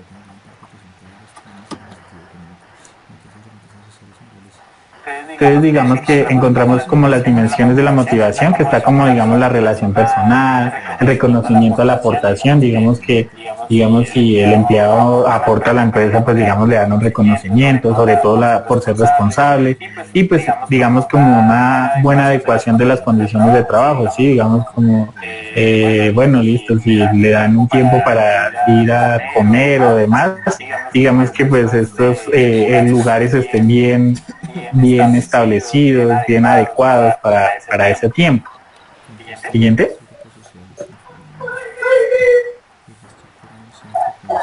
Digamos que pues también tenemos unas variables que pues intervienen en el rendimiento del individuo. Entonces digamos que pues tenemos dos que son como las condiciones personales, que son como digamos la capacidad sensoria, que es la resistencia a la fatiga, la capacidad del trabajo, la inteligencia, el temperamento, el carácter, digamos que como son las personales, y las laborales son como los conocimientos adquiridos, como las habilidades para el trabajo, las experiencias anteriores que haya tenido, el entrenamiento que le hayan dado, digamos, para la práctica de ese mismo trabajo, y pues las capacidades y actitudes de la misma persona. Siguiente.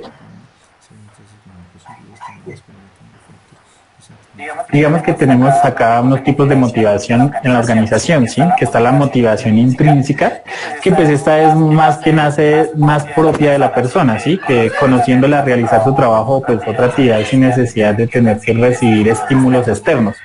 Entonces digamos como sería un salario, digamos, bueno, listo, la persona recibió un salario, pero digamos que si aportó más a la empresa, pues digamos que esa persona no está esperando que le den nada a cambio. Y entonces, o un aumento de sueldo, digamos que es decir que a diferencia de la motivación extrínseca, tiene más que ver con el proceso del trabajo en sí mismo que con la recompensa lograda una vez acabado. También tenemos la motivación extrínseca, esta pues puede definirse como los estímulos que vienen de fuera del individuo, digamos como del ámbito en el que está en el trabajo, digamos que suponen como digamos que para lograr los objetivos empresariales y pues mejores niveles de calidad y eficacia, pues digamos que en estos podemos encontrar como los incentivos económicos, que pueden ser salarios, pluses, bonificaciones, También están las promociones a nivel profesional y jerárquica, digamos como que es subir de cargo, de puesto. También están las mejoras de las condiciones laborales, como pues disponer de un coche de la empresa, sí, toda esta cosa como tickets para restaurantes y demás. Y pues también tenemos la motivación trascendente, que es como la motivación que digamos que está en creencias y valores y principios del individuo. Sí, entonces son como los valores como la amistad, la solidaridad o el servicio son los que los generan esta actitud de beneficio a los demás. Digamos, estos valores dan como sentido a la tarea en el grupo y a los equipos de trabajo que vayan a desempeñar. Digamos que la trascendente, digamos, son como los valores que dan desde la familia, que siempre ayudarse en unos con otros y demás, ¿sí? Listo. Siguiente. Ya pasando a otro, digamos, a otro tipo, digamos, de implicación, también tenemos el liderazgo, que pues el liderazgo más que todo es necesario en todos los tipos de organización, que también es esencial pues en las funciones de la administración, porque pues un administrador necesita conocer pues la motivación humana y así saber conducir a las personas. Y digamos que la teoría pues digamos que de las relaciones humanas pues comprobaba que el liderazgo hacía una influencia en el comportamiento de las personas. Digamos, el experimento que realizó Mayo tuvo un mérito, entre otros, digamos, como demostrar la existencia de los líderes informales que encarnaban las normas y las expectativas del grupo. Siguiente. Digamos que pues las perspectivas que tuvo el liderazgo, pues digamos como que hubieron unas perspectivas como liderazgo como fenómenos de influencia interpersonal, también hubo un liderazgo como proceso de reducción de la incertidumbre de un grupo, y digamos como que se reunía un grupo y si no había un líder, entonces digamos que las personas podían entrar, digamos como qué hacemos, cómo lo hacemos, ¿sí? Entonces digamos que hay personas que toman la voz y pues hacen esto.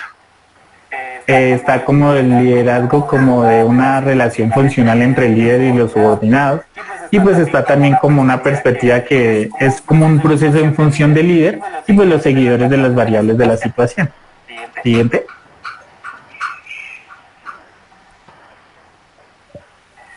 Entonces digamos que tenemos unos tipos de liderazgo, que está el liderazgo autocrático, que pues este liderazgo es aquel que asume la responsabilidad, el que toma en la toma de decisiones, ¿sí?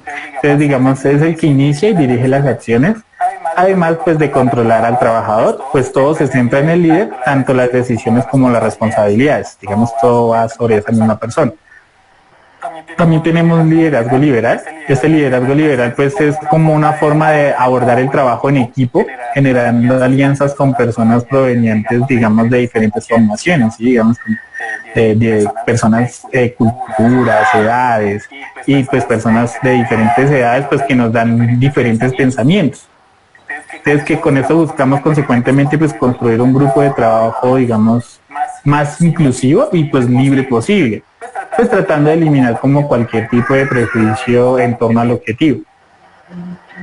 También tenemos el liderazgo democrático, pues este liderazgo democrático pues digamos que es aquel que fomenta la participación de la comunidad, dejando que los empleados decidan más sobre la participación dejando que los empleados participen más, digamos, como que decidan más sobre las funciones y tengan pues las suficientes competencias para tomar decisiones. Digamos que los trabajadores pueden opinar, que no se limitan solo a recibir órdenes, ¿sí? Y entonces, y que pues de hecho se alientan de participación. Siguiente, bueno, yo creo que ya con esto terminamos de liderazgo, digamos, pasamos ahorita a la comunicación, que pues digamos que la comunicación pues es como un pilar básico para todo tipo de organización, ya sean pues públicas o privadas. Sin embargo pues en el ámbito de las administraciones pues llevar a cabo una buena estrategia de comunicación es parte del servicio a la sociedad que estas desempeñan. Entonces digamos que pues la comunicación constituye unos procesos fundamentales de la experiencia humana y pues la organización social. Digamos que en esta podemos encontrar que hay oportunidades de mejora de comunicación organizacional, y pues digamos que es como garantizar la participación de las personas en niveles inferiores, y digamos como los obreros, como en la solución de problemas de la empresa, digamos como que ellos opinen, digamos, sobre algún problema que esté presentando la empresa. Y pues también se incentivarán la franqueza y la confianza entre las personas y pues en los grupos de las empresas. También tenemos, digamos, como que otra derivación de la comunicación, son como los propósitos de la comunicación administrativa, así que esta pues nos va a proporcionar la información y la explicación necesarias para que las personas puedan desempeñar sus tareas y pues digamos que adoptar las actitudes necesarias que promuevan la motivación, la cooperación y la satisfacción en los cargos. Siguiente. Acá, bueno, encontramos como la organización informal, que esos son como, digamos, tenemos la organización formal y la informal, ¿sí? Entonces la organización formal pues está constituida por la estructura de órganos, digamos, ¿sí? Como los cargos, las relaciones funcionales, los niveles jerárquicos, digamos que estas se rigen por las prácticas de la empresa y por las especificaciones y estándares, ¿sí? Entonces, digamos, y también encontramos la organización informal, que digamos es como un conjunto de interacciones y relaciones establecidas en la empresa y pues que se rige más por las actitudes y disposiciones, pues como basadas en la opinión y en el sentimiento de las necesidades de asociarse. Digamos que los orígenes de la organización informal, pues digamos que la organización informal es más la que nosotros como que se maneja, ¿sí? Entonces digamos que pues hay unos intereses comunes que reúnen a las personas. Entonces, digamos que hay una organización provocada por la organización formal, que digamos es como el cargo de las personas de la empresa exige contactos y relaciones con otras personas, está la fluctuación del personal en la empresa, digamos que producen cambios en la estructura, digamos como que cambian las interacciones. Y también hay unos periodos de descanso que permite pues la interacción de las personas, digamos que en estos periodos de descanso, cuando descansan pues las personas pues interactúan más y pues la cual definen y fortalecen pues los vínculos sociales, ¿sí? Siguiente.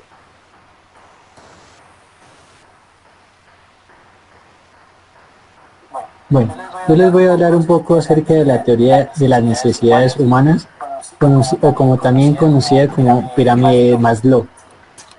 Voy a hacer una pequeña introducción que Abraham Maslow fue el fundador de la psicología humanista. Escribió en 1943 la obra Una teoría sobre la motivación humana, la cual tuvo un gran alcance no solo en el campo de la psicología, sino también en el ámbito del marketing y la publicidad, donde plasmó la mencionada la pirámide de las necesidades.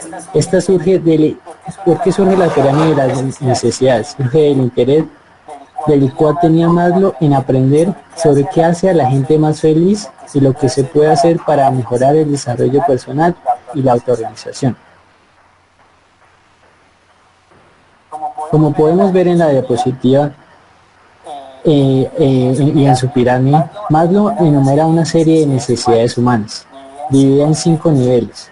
Los 4 primeros niveles son los que se agrupan como niveles primordiales, mientras que el 5.º nivel es el de la autorrealización, el máximo nivel. ¿Qué encontramos en el primer nivel? Están las necesidades básicas, y tienen que ver con las necesidades fisiológicas y necesarias para la supervivencia, como son el de respirar, beber, tomar agua, alimentarse, dormir y ya. En el segundo nivel tenemos las necesidades de seguridad y protección. Se refiere a sentirse seguro y protegido, entendiéndose esto como con lo relativo a la seguridad física. Ya en el tercer nivel tenemos las necesidades sociales o necesidades de afiliación. Las necesidades de afiliación sociales son las que tienen que ver con nuestras relaciones de amistad y pareja, así como también el contar con una aceptación social. Ya en el cuarto nivel, él nos habla acerca de las necesidades de reconocimiento. Estas pueden ser de dos tipos, alta y baja. La necesidad de reconocimiento alta tiene que ver con la necesidad de respeto a uno mismo, incluyendo sentimientos tales como confianza, logros, independencia y libertad. Mientras que los reconocimientos bajos se refiere al respeto de las demás personas como la necesidad de atención, aprecio, reconocimiento, estatus. La baja autoestima sea cuando estas necesidades decaen. Y ya como lo mencioné, el quinto nivel, el máximo, que es la autorrealización, y es el que está más en la cima, tiene que ver con la necesidad psicológica más elevada del ser humano. Según Maslow, las personas tenemos una tendencia innata hacia la realización, y para escalar el nivel de la pirámide debemos primero empezar por satisfacer las necesidades básicas y de ahí ascender progresivamente hasta la cima de la pirámide. Además, Maslow explica que en su teoría que solamente las necesidades no satisfechas influyen en el ánimo y comportamiento de las personas, ya que las necesidades satisfechas no generan conductas distintas. Y por otro lado, no todas las personas sienten necesidades de autorrealización, se trata más bien de una conquista de carácter personal. Las necesidades humanas pueden buscar satisfacer a través de tres tipos de comportamientos. Como vamos a la diapositiva, está el constructivo. Donde además de satisfacer a las personas que nos rodean, se beneficia. También está el destructivo, donde se consigue satisfacer las necesidades, pero no todo el mundo se beneficia. Y asimismo, el comportamiento fallido, donde no se logran satisfacer ninguna de las necesidades. Ventajas y desventajas de la pirámide de Maslow. Podemos encontrar como la primera, que es de visualización comprensible, ya que este es una forma gráfica, es muy explicativa y en sí mismo fácil de memorizar. Otra ventaja es que es muy sencilla de entender, ya que como todos los humanos tenemos necesidades, cada escala nos indica qué debemos hacer para llegar a la cima de ella. Y también otra ventaja es que es muy aplicable de realidad, ya que muchas empresas la aplican a su actualidad de hoy en día. Una desventaja que se puede encontrar es que Maslow creía firmemente en la voluntad de las capacidades del hombre. Y entonces muchos autores opinan que este es un optimismo exagerado, ya que las personas, no todas las personas buscan la autorrealización, sino buscan otros métodos de satisfacer esos gustos nunca ven la autorrealización como un objetivo ni a largo, ni a corto, ni a largo plazo, sino buscan otras formas de satisfacer esas necesidades. Otra desventaja es la secuencia cuestionada, ya que muchas personas por distintos motivos éticos o ideológicos no satisfacen sus necesidades básicas, como lo mencionaba, y sin embargo aspiran a otros escalones menos elevados. Por ejemplo, como el artista arruinado que lucha por terminar su obra como sea, a pesar de algunas de esas necesidades. Otra desventaja es que algunas necesidades son fáciles de medir, como la respiración, la alimentación, pero otras son más abstractas, como el afecto de la autorrealización. Entonces, muchos autores mencionaban que es muy fácil medir esas necesidades, la respiración, la alimentación. De cambio, es muy difícil la autorrealización, medirla.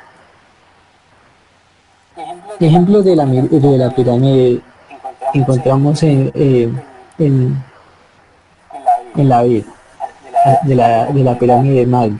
Está, por ejemplo, en la primera imagen vemos que es el tope máximo, encontramos la autorrealización. Ya que ahí, como vemos en el ejemplo, vemos a una persona que logra escalar los niveles de la pirámide de Maslow con el fin de llegar a hacer la autorrealización, hasta llegar a escalar a la cima. El segundo ejemplo nos muestra el reconocimiento, o sea, un escalón más abajo de la teorización. Y ahí nos muestra que cómo una persona puede llegar a un reconocimiento, ya sea al ganar un premio o ser reconocido profesionalmente. La siguiente imagen nos habla acerca de las relaciones sociales, ya que tener un grupo de amigos o pertenecer a un determinado colectivo como un club ya nos convierte en una escala de la pirámide de Maslow. En el siguiente ejemplo nos muestra la seguridad y ahí se ve reflejado ya cuando encontramos la seguridad, cuando conseguimos un trabajo, cuando ya empezamos a tener ingresos continuos. Y para el último ejemplo, vemos las necesidades fisiológicas que nos habla Maslow, que son, por ejemplo, el de comer, beber y descansar. La pirámide de Maslow y la economía.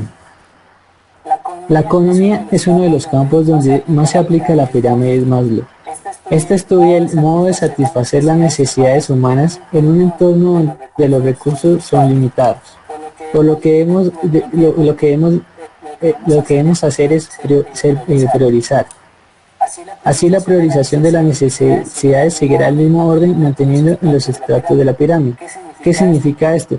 Que es más probable, por ejemplo, que alguien gaste su dinero en comprar comida que en una escultura, como vemos en la diapositiva. Siguiendo esta lógica, cabe señalar que cuanto más alto es el precio de un producto, los compradores se situarán en escalones más elevados de la pirámide. Y en cuanto a los precios más bajos, por otro lado, asegura un consumo inmediato. La pirámide de Maslow utilizada en la actualidad. Esta es donde el marketing, como vemos en la diapositiva, es uno de los campos donde más se utiliza y estudia la pirámide de Maslow. Ya que las empresas adecuan su producto, su mensaje y su comunicación al escalón de la necesidad que cree que puede cubrir y satisfacer las necesidades de los consumidores. Para el mundo de la educación, se puede aplicar también la teoría de Abraham Maslow, ya que es una manera muy buena de evaluar los planes y programas educativos. Eso es en cuanto a la actualidad de cómo se utiliza la pirámide de Maslow en la actualidad.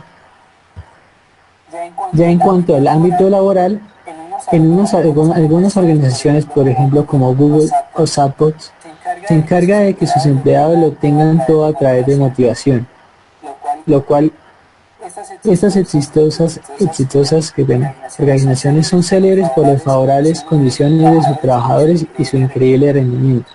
La principal razón es que muestran la productividad se incrementa si somos felices y estamos motivados para hacer un buen trabajo, como lo menciona Maslow, como en su teoría de la motivación humana.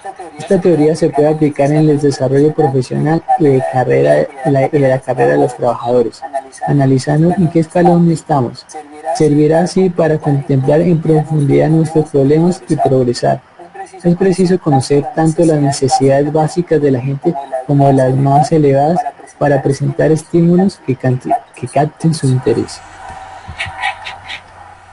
Ya para comercializar opiniones acerca de la pirámide de Maslow. Una de las críticas que se menciona es que Maslow, la teoría de Abraham Maslow está basada en una muestra de individuos muy pequeños y por lo tanto es poco representativa. La crítica a su metodología hace referencia a que él mismo eligió a las personas que consideraba autorrealizadas, o sea que estaban en el máximo tope de su pirámide. Tras leer sobre ellos, llegar a las conclusiones acerca de lo que es la autorización. De hecho, hay un dato muy curioso que una de las personas que entrevistó a la hora de realizar su pirámide estaban gente muy muy intelectual. Por ejemplo, está Albert Einstein o Leonard Rubin. Entonces se dice que esa pirámide solo tomó gente que muy inteligente de esa época y que ya está autorrealizada como muestra para plantear su teoría. Por otra parte, en la segunda mitad del siglo XX hay una opinión a favor acerca de la teoría de Maslow, ya que los jefes empezaron a darse cuenta que las expectativas de los empleados, sus sentimientos y sus necesidades tenían un impacto en su desempeño. En 1960, Douglas McGregor publicó El lado humano de la empresa. Y ahí evidencia que algunos gerentes empezaron a alejarse del contrato, o sea, puramente transaccional, o sea, que solo se dedican al dinero con el personal de la empresa, en el cual recibían dinero a cambio de hacer un trabajo, para iniciar un contrato relacional, o sea, humanístico, donde la empresa ofrecía una oportunidad a un individuo para que se sintiera realizado, pero se esperaba mucho a cambio. Muchas gracias. Bien, muy bien a los compañeros por la presentación. Yo supongo que todos los oyentes tienen muchísimas dudas, muchísimas inquietudes, cositas para mejorar de pronto. Permítanme, termino acá la grabación.